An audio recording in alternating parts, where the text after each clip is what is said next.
any credits are taken off the resume. Michael, my name is Michael Rosen for the Archive of American Television. It is my pleasure to interview Dan Cahn in Brentwood, California. It is August 18th, 1999.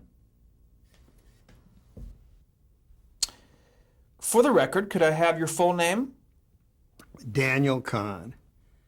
I go by Dan, D-A-N-N. My son goes by Daniel, so we don't confuse credits earlier on when I was still working. Was that your name at birth? Daniel Cahn. Any nicknames? Some four-letter words I've been called, but we'll leave them out. Fair enough. What was your birth date? April 9th, 1923, and it's interesting because I came home from the hospital to a duplex apartment on Fountain, just east of Gower. Gower Gulches and Sunset was where the cowboys hung out looking for jobs, and that's why they called it Gower Gulch in the old silent movies.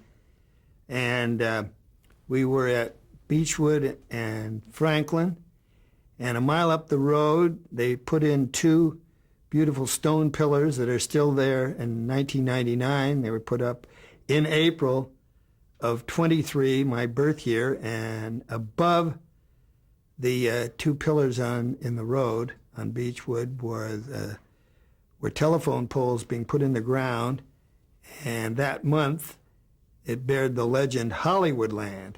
So I was literally kind of born under the sign. And after World War II, it kind of was it needed repair, and the land was in pretty bad shape, so they just pulled it down and left and reconstructed Hollywood. And that Hollywood sign is still there today. It's still there today. That's a great story. It is interesting. Jumpstart. A jumpstart. My whole life has been Hollywood. So you were born in Hollywood? Born in Hollywood. Yeah. What did your parents do? Well, my father's younger brother came out to California before World War I and got in the picture business. Universal City, today it's the park and the studio and the Black Tower, was a kind of a hunk of ranch that ran from Lancashire Boulevard, where the freeway is now, to the river, and fronted on Lancashire Boulevard and went all the way back to Barham, and across the street was Warner Brothers. So it's a big hunk of property. It's still intact, and it's a worldwide visiting place for tourists. And when Carl Laemmle bought that ranch, I think it was called the Taylor Ranch, and there'd been cattle on it and various animals, stock that were raised.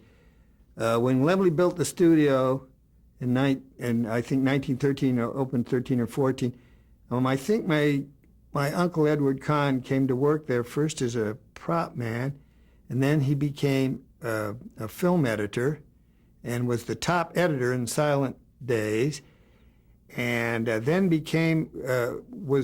had a very long, productive career. But his first film was called Law and Order, which was the first screenplay written by John Huston. The very first time he got to write was Law and Order. My uncle directed it, and Walter Huston was the star. It really was the story of the shootout at the OK Corral, which was a kind of copycat of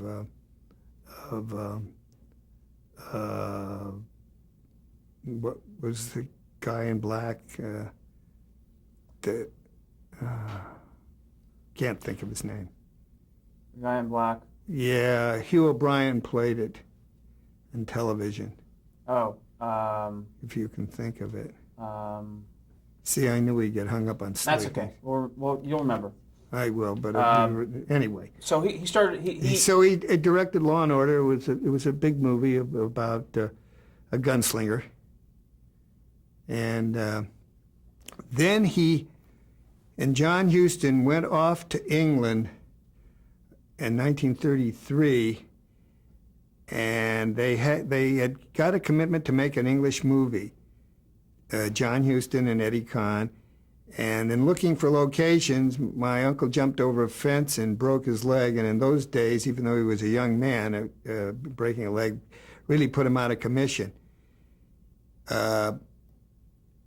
Before he passed away, John Huston, through the Directors Guild, had a reunion and a retrospective on his career on the old Queen Mary down in Long Beach. And my son and I went and introduced ourselves, and he got such a kick out of it. He wondered if Eddie was still alive, and I said no, he passed away. And he told me that after Eddie broke his leg, the movie deal was canceled on him, and they were with a tin cup, literally the two of them singing in the streets for something to eat, and holding out the cup for what they could get.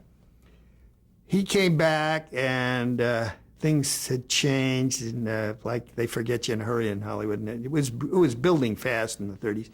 He wound up doing what is known as The Little Rascals, which probably everyone has seen. Beyond I Love Lucy, I think The Little Rascals are still on the air, and they were made in the 30s, and they were directed by Edward L. Cahn.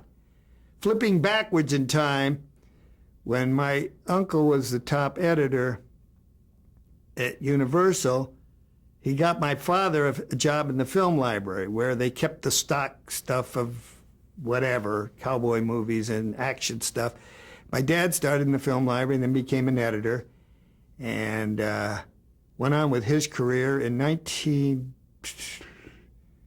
33 or 34, he was working with John Stahl on a movie called Imitation of Life, which starred Claudette Colbert. She made 3 movies that year, one for DeMille, and It Happened One Night at Paramount, which she won the Academy Award for, and the Stahl picture. So it was one of my first exposures. I came on the set, I must have been about 10, and watched them film Imitation of Life.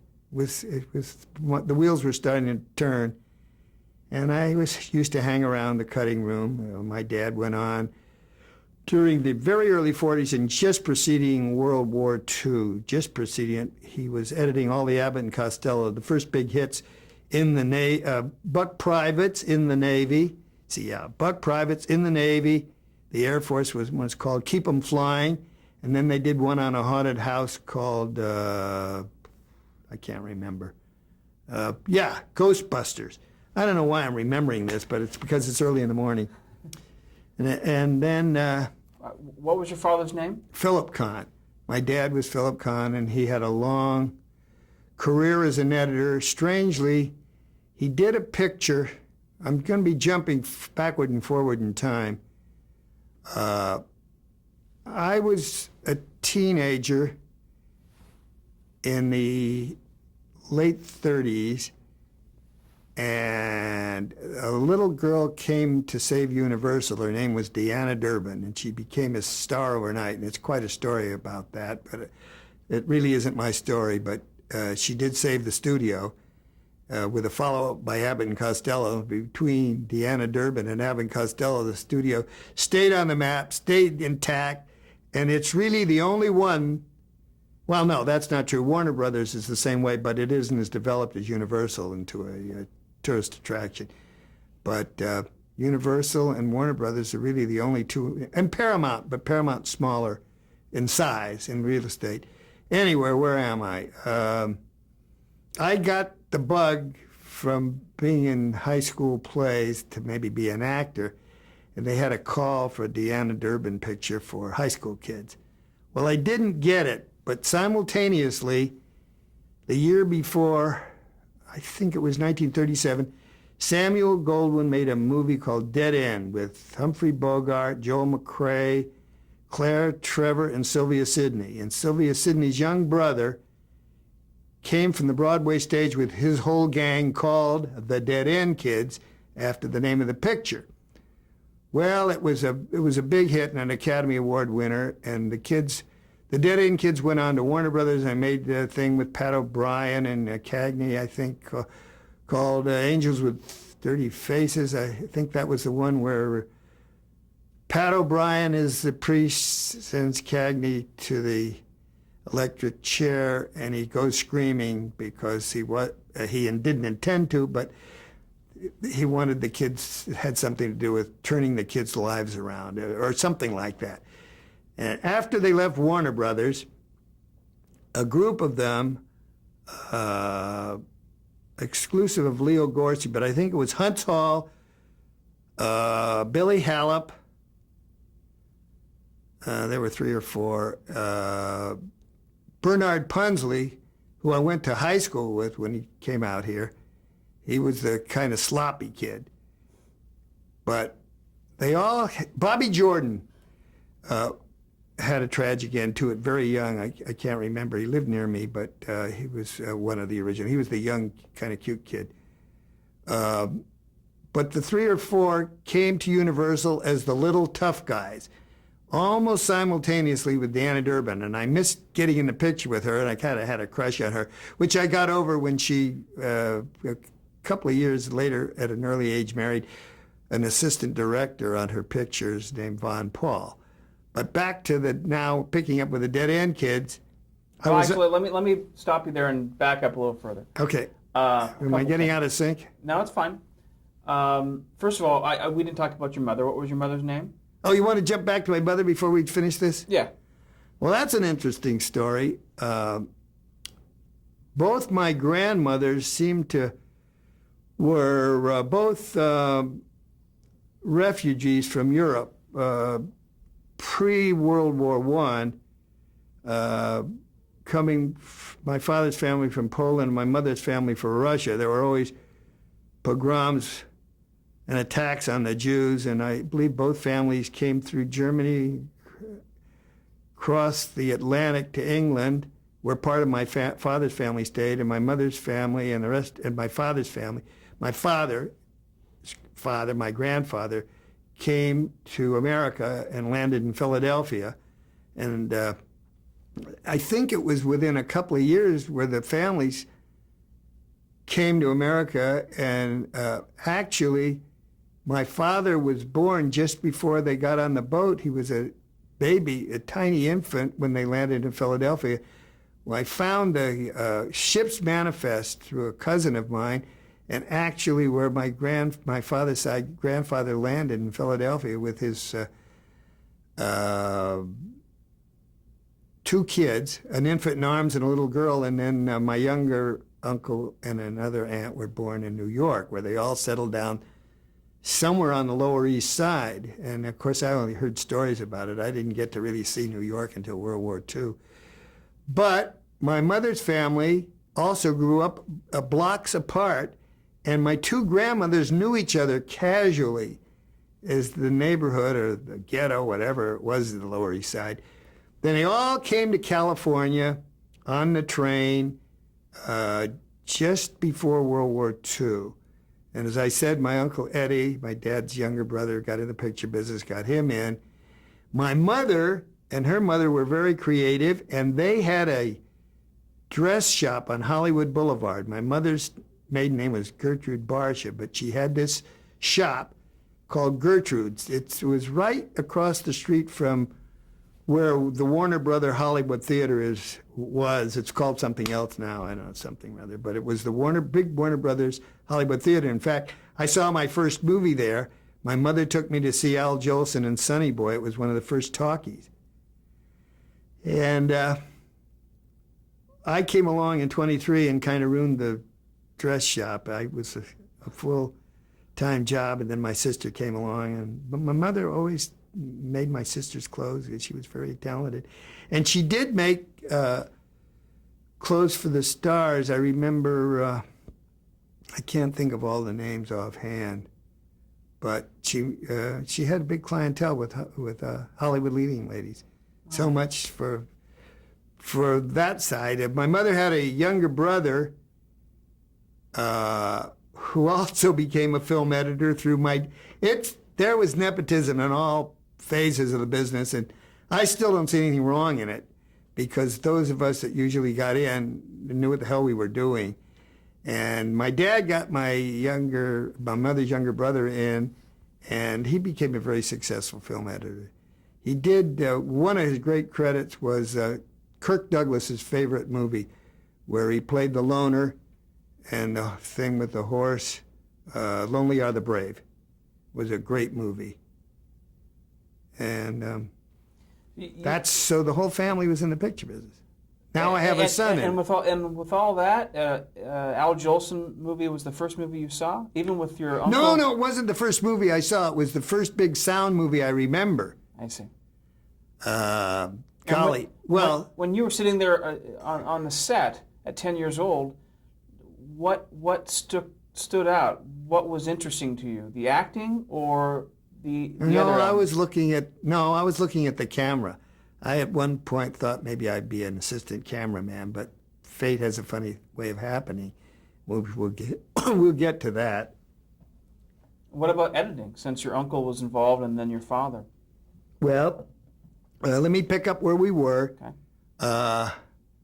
I went out on another set around 1937. These dead-end kids were the rage, and we were in for a long series of tough kid pictures. They went from being the little tough guys to the Bowery Boys at Monogram. They went on and on and on, making these tough kid movies. Well, I was out on the set, and the producer had quite a close relationship with my dad. He'd cut several pictures for him. And he took a look at me, and I was the same age as the kids, or maybe a couple of years younger. And he said, "Gee, Danny ought to be in the picture." And so I looked at my dad, and he said, "Okay." So I went and joined the Screen Actors Guild. I still have my card. And I played bits, and I did a scene with Jackie Cooper in a picture called Newsboys Home.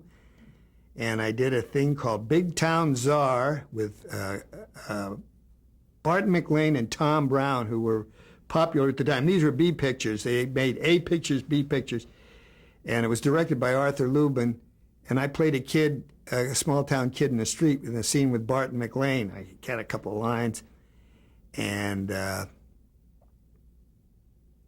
then somewhere in there, World War II broke out. And I was still underage, and there was the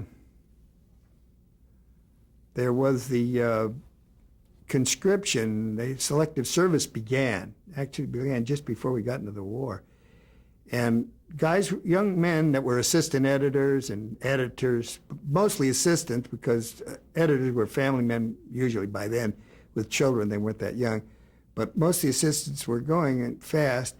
And at the time, I was in Century City, which is a huge complex now, but it was the 20th Century back lot.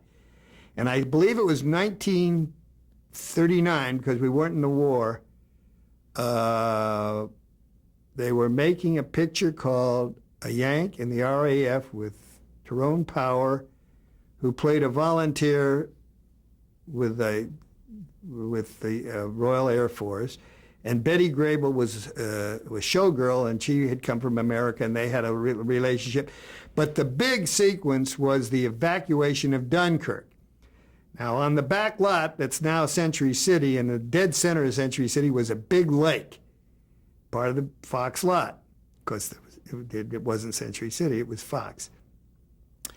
The lake doubled for Dunkirk, including the buildings, and clever cameramen created a black smoke screen that covered Beverly Hills, and it looked like Dunkirk, and I was in the water up to my neck as a British Tommy soldier for about, I don't know, $12 a day plus a box lunch, working as an extra. So I did bits or I did extras, whatever, because I was out of high school. Well, no, I was still in high school, just getting out of high school.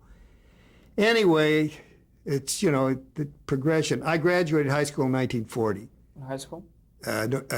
Actually, it was Marken Professional School. At that time, strangely, on Franklin Avenue, within 2 blocks of where I first lived in the duplex, was this Hollywood Professional Children's School, and I went with Bernard Punsley, Gloria DeHaven, Margaret Whiting, who's a fabulous singer.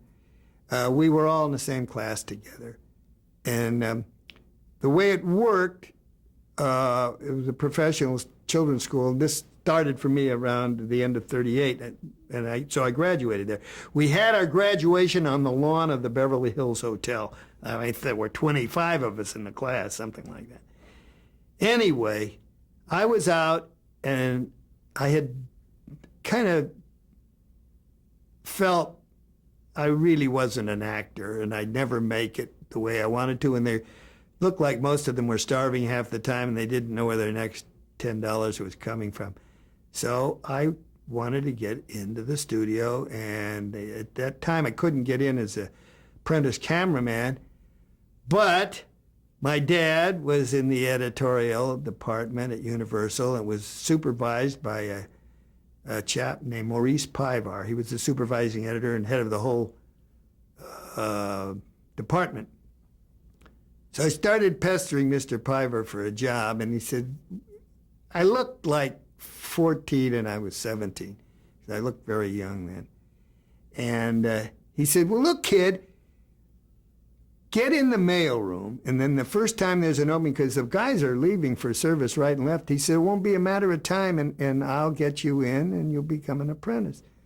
So I thanked him, and then I met a fellow by the name of David Garber, who was the basic studio manager and took care of all the departments that were technical, came under his operation. And I did out of film. No, we ran out of tape. We just left off at the mailroom, but before we continue with this, I want to bring you back to a couple things. You're cutting me here. Yes. Did the Depression affect you or your family? Oh, let's go back into that. That's a good point. The ice? I don't know. That's okay. Yeah, it didn't. That's a good point, though. Let's see, where were we then? Oh, we have to go back a little further. Okay. I forgot. Oh, it's about my dad, because we jumped to my mother. Right. Let's see, where were we? I want to go back to where I saw Sonny Boy. That threw me. I wanted to go earlier than that. But we can't back it up and retake it. No, we're running. It's okay. We're rolling.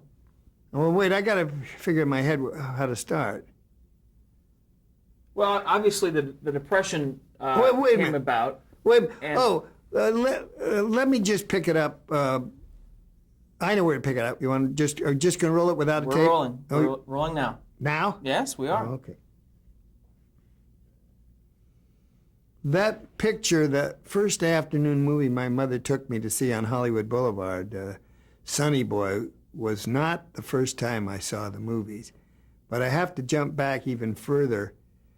A year after I came home to that first apartment, duplex apartment on Fountain, with my grandmother, my mother's help, because they had money from the store that they sold. My dad bought 2 acres in North Hollywood, right near Universal Studio. It was on Vineland Avenue, just north of the LA River, and it was and is Aqua Vista Street, and it was at Vineland and Aqua Vista, and then down a block at Aqua Vista and Fair. They bought 2 acres, and it ran from Aqua Vista all the way down Fair Avenue to the river. Actually, in the early 30s, there was even property on the other side of the river, and that's going to be part of this story. And they had, you came from Hollywood, there was no freeway in the early 20s. You went from Hollywood, the Hollywood Bowl was there, but it was a 2-lane highway from the Hollywood Bowl to Universal City. Also, the red car ran to Universal City, and it ran from downtown LA to Hollywood to all the way out to Van Nuys or beyond. What was the red car? The red car was a trolley line. There weren't buses. The road was a two-lane highway, one each way, and it was quite a trip. It wasn't anything like the freeway, except it was in that canyon. And the trolley railroad line ran there and stopped at Universal City. Ironically, in 1999, they're about to open the subway through the mountain, and the stop is going to be in the same place. One of the reasons it was originally built was for the employees to get on the train in Hollywood or wherever they lived and come to Universal Studio on the streetcar. Of course, the automobile became popular in the growth of the city, but it is strange that the subway is now about to stop at the same place that the old trolley car and railroad line stopped. So it went on beyond Universal City, another block to Vineland, and then turned right north and went to what they called Lancashire. It was a little town named after Colonel Lancashire, who bought the whole area of North Hollywood for something like $2.50 an acre way back at the turn, just after the turn of the century, something like that. And so my dad bought these 2 acres, and I remember on my birth certificate, his occupation was rancher. He was going to raise chickens. Had electricity, we had electricity. I don't remember when there wasn't electricity because I forget when Edison did it, but it was before my time. But it was rudimentary, and they had chicken brooders, and my dad had 2,500 baby chicks, and he was going to go in the chicken business. There were chicken farms all over North Hollywood and the valley at that time. Well, the electricity went out one stormy night, and all the baby chicks died. And that was the end of the chicken business. And that's how my uncle got my dad into the film library after a couple of ventures that he tried that didn't work out as a businessman. So there we are, and I grew up in North Hollywood. We used to dam the river running through the back of our yard. We used to dam it up with sandbags, and we literally all learned to swim in the LA River. 7, 8, 9 years old, we swam in it. 1938, we had the big flood, and it came down Fair Avenue from up north, further up north. The river divided into a wash. There still is a wash bed, runs parallel to the river, but you're kind of not aware of it. It's further up in North Hollywood. It joins the LA River at Universal Studios. At Universal City, the wash comes into the river.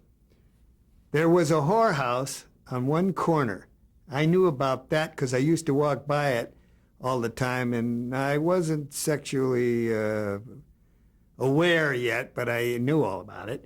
And the girls always used to yell at me, and once one of them invited me in for a freebie, which I wasn't ready for. I think I was 10.